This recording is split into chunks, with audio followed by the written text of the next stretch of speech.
الحمد لله الواحد الأحد الفرد الصمد الذي لم يلد ولم يولد ولم يكن له كفوا أحد نحمده حمدا لا يحد ونشكره شكرا لا يعد أشهد أن لا إله إلا الله وحده لا شريك له له الملك وله الحمد ولا صاحبة ولا ولد وأشهد أن محمدا عبده ورسوله أرسله الله كافة للناس إلى الأبيض والأحمر والأسود اللهم صل وسلم وبارك على سيدنا محمد الداعيا إلى سبيل الرشاد وعلى آله وأصحابه ومن جد في متابعته واجتهاد.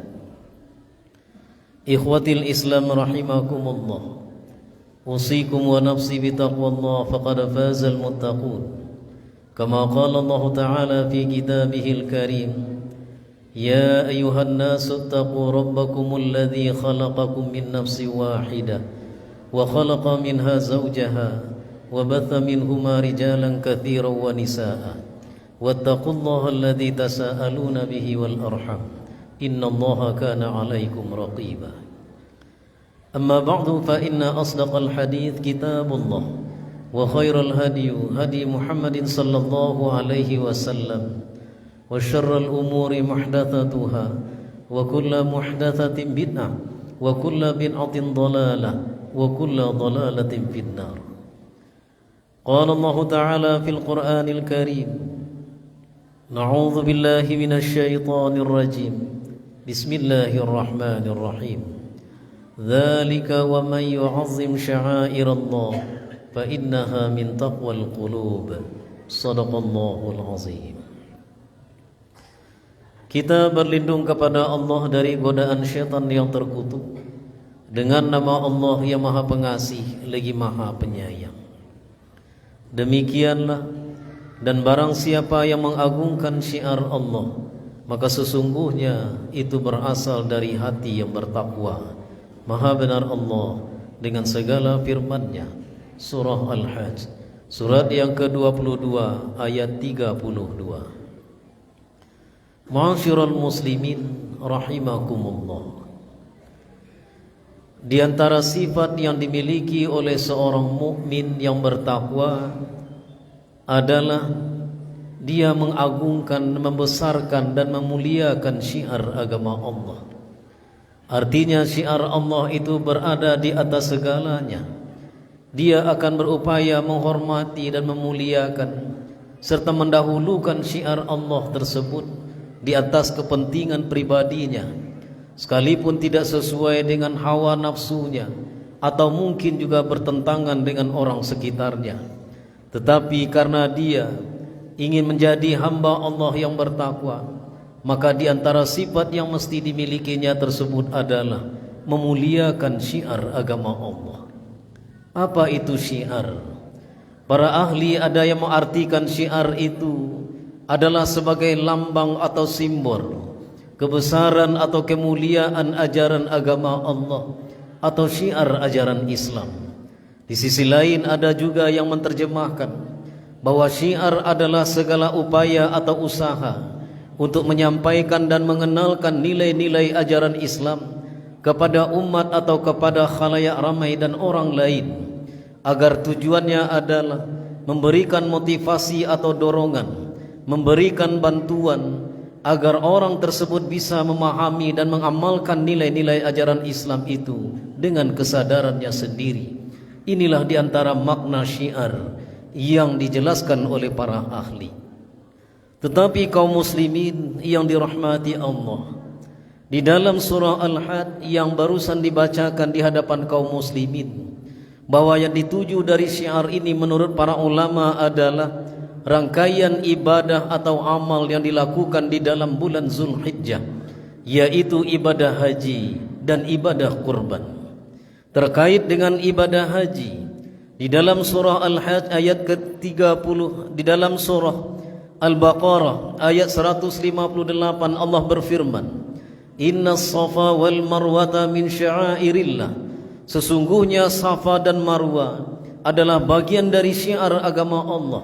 Faman hajjal baita aw ya'tamara fala junaha alaihi ayattawafa bihima. Maka siapa yang menunaikan ibadah haji atau umrah ke Baitullah, maka tidak ada dosa baginya untuk mengerjakan sa'i di antara keduanya. Wa man tatawwa'a khairan fa innallaha syakirun alim. Dan siapa yang mengerjakan kebaikan dengan penuh kerelaan hati, niscaya Allah Maha mensyukuri lagi Maha mengetahui. Inilah syiar agama Allah yang pertama, yaitu rangkaian ibadah haji yang dilaksanakan oleh hamba Allah yang telah diberikan kemampuan untuk datang memenuhi seruan Allah ke tanah suci Mekah. Sebagaimana Allah berfirman di dalam Al-Quran surah Al-Had ayat 27, tatkala Allah memerintahkan kepada Nabi Ibrahim alaihissalam, wahai Ibrahim, serulah umat manusia untuk datang ke Baitullah menunaikan ibadah haji. Lalu Nabi Ibrahim menukas, ya Allah, bagaimana mungkin saya akan menyeru mereka semua sementara suara saya sangat terbatas. Lalu Allah berfirman, serulah, maka kami yang akan menyampaikan. Wa adzim fin nasi bil haji ya'tuka rijalan wa ala kulli dhamir ya'tina min kulli faujin amiq. Serulah manusia untuk menunaikan ibadah haji ke Baitullah. Niscaya mereka akan datang dengan berjalan kaki, dan mereka akan datang dengan mengendarai unta yang kurus. Mereka akan datang dari segenap penjuru yang jauh. Seorang ulama besar, Syekh Dr. Saufi Khalil mengatakan, orang-orang yang paham dengan tata bahasa Arab, orang-orang beriman akan takjub dengan kalimat faujin amiq, yaitu kata-kata penghujung ayat, yaitu amik. Ayat ini menunjukkan bahwasanya letak jauh ini menunjukkan bahwa bumi ini adalah bulat. Artinya manusia di seluruh dunia ini sudah diseru oleh Allah untuk datang ke tanah suci Mekah. Dan ini adalah merupakan pengumuman dan pemberitahuan yang tidak terbantahkan sampai kepada pemberitahuan yang sifatnya aksioma, atau dalam ajaran Islam yang disebut dengan ma'lumun minad dini bid-darurah. Artinya tidak seorang pun yang lagi membantah bahwa saya tidak mendapatkan seruan untuk menunaikan ibadah haji ke tanah suci Mekah. Artinya kaum muslimin, setiap kita, bahkan manusia seluruh dunia ini, telah diseru oleh Allah untuk datang ke tanah suci Mekah menunaikan ibadah haji. Namun Allah Maha bijaksana, tidak semuanya yang memiliki kemampuan. Makanya dalam redaksi ayat di dalam surah Ali Imran ayat 97, Allah hanya memerintahkan bagi orang yang sanggup untuk menunaikannya. Walillahi 'alan nasi hajjul baiti man istata'a ilaihi sabila.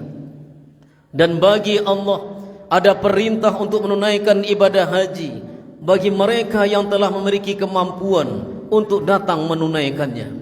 Kaum muslimin yang dirahmati Allah, maka yang kedua yang menjadi syiar agama Allah itu adalah ibadah kurban. Sebagaimana Allah berfirman di dalam Al-Quran, di dalam surat Al-Had ayat 36, wal budna ja'alnaha lakum min sya'airillah lakum fiha khairun fadhkuru smallahi 'alaiha sawaf. Dan onta-onta itu kami jadikan untukmu bagian dari syiar agama Allah. Kamu banyak memperoleh kebaikan padanya, maka sebutlah nama Allah ketika kamu menyembelihnya di dalam keadaan berdiri. Inilah syiar Allah yang kedua.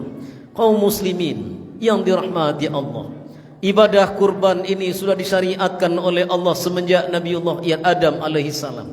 Ini adalah salah satu ibadah di antara 3 ibadah yang sudah sangat tua usianya, selain dari perintah salat dan ibadah puasa. Kurban ini telah disyariatkan oleh Allah kepada putra-putra Nabi Adam alaihissalam, sebagaimana Allah mengingatkan di dalam Al-Quran, di dalam surah Al-Ma'idah ayat yang ke-27, watslu alaihim naba abnai adama bilhaq idh qaraba qurbanan fatuqubbila min ahadihima wa lam yutaqabbal minal akhar. Bacakanlah olehmu wahai Muhammad tentang berita anak Adam yang kami perintahkan mereka itu berkurban. Tatkala mereka mempersembahkan kurban mereka, salah satu di antaranya kami terima ibadahnya dan yang lain kami tolak. Qala la aqtulanna, yang ditolak berkata, aku akan membunuhmu. Qal yang diterima ibadah kurbannya pun menjawab, innama yataqabbalullahu minal muttaqin. Sesungguhnya Allah hanya menerima ibadah dari hati orang-orang yang bertakwa. Kaum muslimin yang dirahmati Allah, kemudian ibadah kurban ini juga disyariatkan kepada Nabi Ibrahim alaihissalam sebagai pembuktian kecintaan kepada Allah. Manakah yang lebih ia cintai? Apakah Allah atau anak yang sudah lama diidam-idamkan? Di dalam sejarah, Nabi Ibrahim alaihissalam hidup pada abad ke-18 sebelum Masehi. Beliau baru memperoleh keturunan di usia 94 tahun, yang pada waktu itu menurut secara medis mustahil orang untuk mendapatkan keturunan, apalagi istri beliau yang waktu itu juga sudah sangat tua. Namun dengan kehendak Allah, Sarah pun menyarankan kepada Nabi Ibrahim untuk menikahi pelayan beliau Hajar, dan dari sinilah beliau memperoleh keturunan Ismail alaihissalam. Tetapi disinilah pembuktian pengorbanan yang luar biasa. Ketika Nabi Ibrahim senantiasa berdoa, Rabbi habli minas salihin, ya Allah kurniakanlah aku anak yang saleh. Dan ketika permintaan ini dikabulkan oleh Allah, fabasyarnahu bighulamin halim, lalu kami beri kabar gembira kepada Ibrahim dengan anak yang saleh. Lalu turunlah perintah Allah, qala ya bunayya inni ara fil manami adbahuka fanzur madza tara. Wahai ananda, ayah bermimpi kalau ayah diperintah untuk menyembelihmu, bagaimana pendapatmu? Kaum muslimin yang dirahmati Allah, mimpi para nabi dan rasul bukanlah sekadar mimpi saja. Ini adalah bagian dari wahyu, dan mimpi para nabi dan rasul adalah mimpi yang benar. Maka pada siang harinya Nabi Ibrahim berfikir dengan keras. Itulah sebabnya di tanggal 8 Zulhijjah dikenal dengan hari Tarwiyah, hari berfikir dengan keras. Dan akhirnya Nabi Ibrahim pun yakin pada hari yang ke-9, sehingga dikenal dengan hari Arafah, hari yang dikenal dan diketahui. Akhirnya apa jawaban putra beliau Ismail? Ya abati, wahai ayahanda, if'al madza tu'mar satajiduni insyaallah minas sabirin. Lakukanlah yang Allah perintahkan, mudah-mudahan aku termasuk golongan orang-orang yang sabar. Subhanallah. Inilah contoh keluarga yang soleh dan taat. Mereka mendahulukan perintah Allah, mengagungkan syiar Allah, bahkan melebihi nyawa mereka sendiri. Kaum muslimin yang dirahmati Allah, terkait dengan ibadah kurban ini, Rasul sallallahu alaihi wasallam mengingatkan kepada kita. Para ulama pun juga telah menjelaskan bahwa ibadah ini hukumnya adalah sunnah muakkadah. Dia sunnah tapi sangat dianjurkan. Rasul tidak pernah meninggalkan ibadah kurban selama hidup beliau. Bahkan Nabi mencela orang yang diberi kelapangan dan keluasan rezeki tetapi enggan untuk berkorban. Nabi marah kepada orang itu. Man wajada sa'atan wa lam yudhahi falyaqrabanna musallana. Siapa yang diberikan kelapangan tetapi dia tidak mau berkorban, maka jangan sekali-kali mampir ke tempat salat kami. Dan yang disunnahkan kaum muslimin, orang yang akan berkorban dia yang mengurus korbannya sendiri, ia yang membelinya, dia yang memeliharanya, dia juga yang menyembelihnya, dia pula yang membagi-bagikannya. Tetapi ada di antara kita ini yang sibuk, ada di antara kita ini yang tidak sanggup.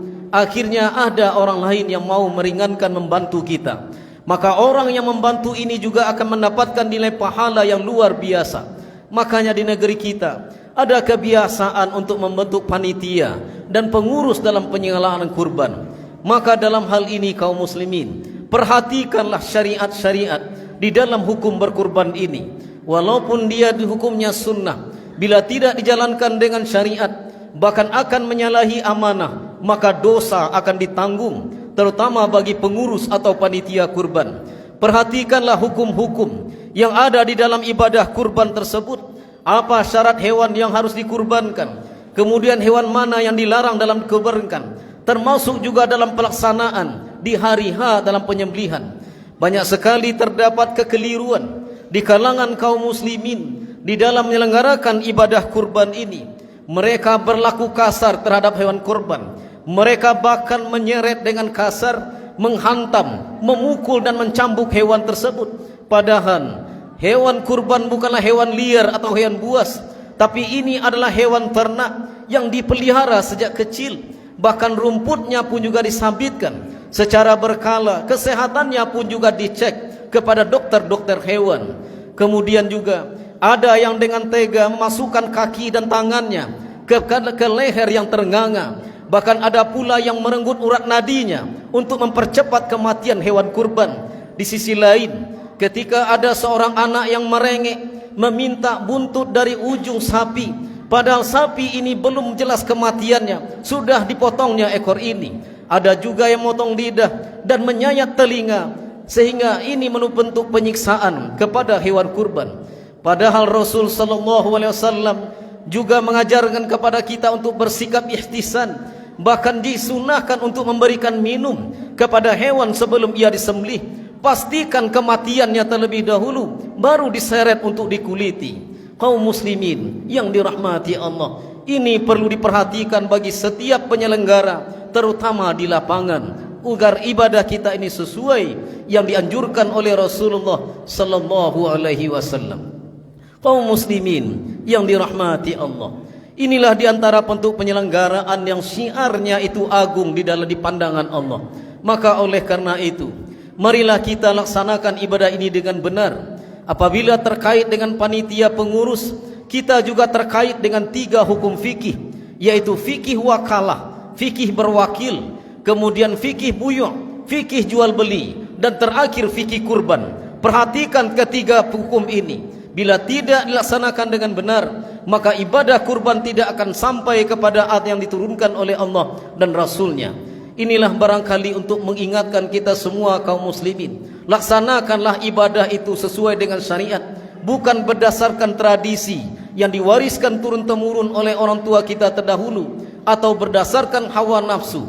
Kerjakanlah dengan penuh kesabaran dan penuh dengan ketakwaan. Inilah ibadah yang akan mendapatkan ganjaran pahala yang besar di sisi Allah Azza wa Jalla. Fa'tabiru ya ulil absar la'allakum tuflihun. Aqulu qawli hadha fastaghfirullahal azim li wa lakum wa li sa'iril muslimina wal muslimat fastaghfiruhu innahu huwal ghafurur rahim.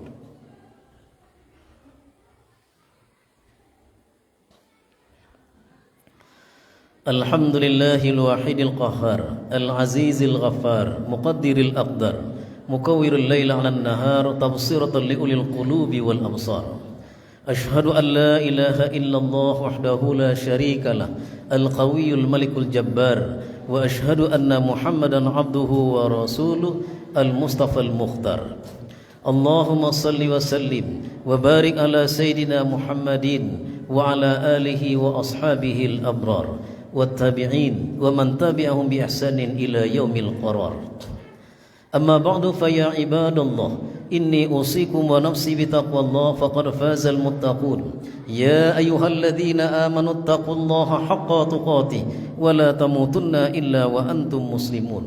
قال الله تعالى في القرآن الكريم: نعوذ بالله من الشيطان الرجيم بسم الله الرحمن الرحيم ولكل أمة جعلنا منسكا ليذكروا اسم الله على ما رزقهم من بهيمة الأنعام فإلهكم إله واحد فله أسلموا وبشر المخبتين. Dan bagi tiap-tiap umat telah kami syariatkan untuk menyembelih hewan kurban, supaya mereka menyebut nama Allah terhadap binatang ternak yang telah direzekikan Allah kepada mereka. Maka Tuhanmu ialah Tuhan yang satu. Karena itu berserah dirilah kepadanya dan berilah kabar gembira kepada orang-orang yang patuh dan taat. Maha benar Allah dengan segala firman-Nya. Surah Al-Had, surat yang ke-22 ayat 34. Kaum muslimin yang dirahmati Allah, di khutbah yang kedua ini ada yang perlu diingatkan juga. Usahakan menyembelih hewan kurban itu jangan sampai kelihatan oleh kawannya. Karena hewan memiliki rasa insting yang kuat dan rasa kasih sayang. Kelebihan kita manusia ini hanya 2 saja, akal dan fikiran. Sementara hewan itu tenaganya lebih kuat, perasaannya lebih tajam, penciuman juga demikian. Kita yang menggunakan akal fikiran, inilah manusia mulia. Tapi manusia yang tidak menggunakan akal fikiran, dia akan lebih rendah daripada hewan ternak. Demikian firman Allah dalam surah Al-A'raf ayat yang 173. Maka kaum muslimin, kenapa kita disyariatkan untuk tidak kelihatan dia oleh kawannya? Karena ini menyebabkan hewan itu akan merasa takut. Mereka akan kasihan kepada saudaranya. Dan inilah yang menyebabkan hewan itu menjadi liar. Dia bangkang ketika akan disembelih. Maka hati-hati dengan mulut yang tidak bertanggung jawab. Tidak ada kaitannya kelakuan dari hewan dengan peserta-peserta kurban. Terkadang ada orang melontarkan ucapan yang harus dia pertanggungjawabkan di akhirat nanti. Ketika hewan liar, dia samakan hewan itu dengan orang-orang peserta kurban yang memiliki hewan kurbannya. Kaum muslimin, sekali lagi, mari kita perhatikan syariat agar ibadah ini sesuai dengan yang dituntunkan oleh Allah dan Rasulnya. Inna Allaha wa malaikatahu yusalluna ala nabi ya ayyuhalladzina amanu sallu alaihi wa sallimu taslima. Allahumma salli ala Muhammad wa ala ali Muhammad kama sallaita ala Ibrahim wa ala ali Ibrahim wa barik ala Muhammad wa ala ali Muhammad kama barakta ala Ibrahim wa ala ali Ibrahim fil alamin innaka Hamidum Majid. Allahumma ighfir lil muslimina wal muslimat wal mu'minina wal mu'minatil ahya'i minhum wal amwat bi rahmatika ya arhamar rahimin. Allahumma ighfir lana dhunubana wa liwalidina warhamhum kama rabbawna shighara. Allahumma la tada' lana dhanban illa ghafarta wa la hamman illa farajta wa la karban illa nafasta wa la maridan illa syafaita wa la mubtalan illa afaita wa la mayitan illa rahimta wa la dainan illa qadaita wa la hajata min hawaijid dunya wal akhirah illa qadaitaha ya arhamar rahimin. Rabbana la tuzigh qulubana ba'da idh hadaitana wa hab lana min ladunka rahmah innaka antal wahhab. Rabbana atina fid dunya hasanah wa fil akhirati hasanah wa qina adzaban nar walhamdulillahi rabbil alamin wa aqimus salat. Allahu akbar.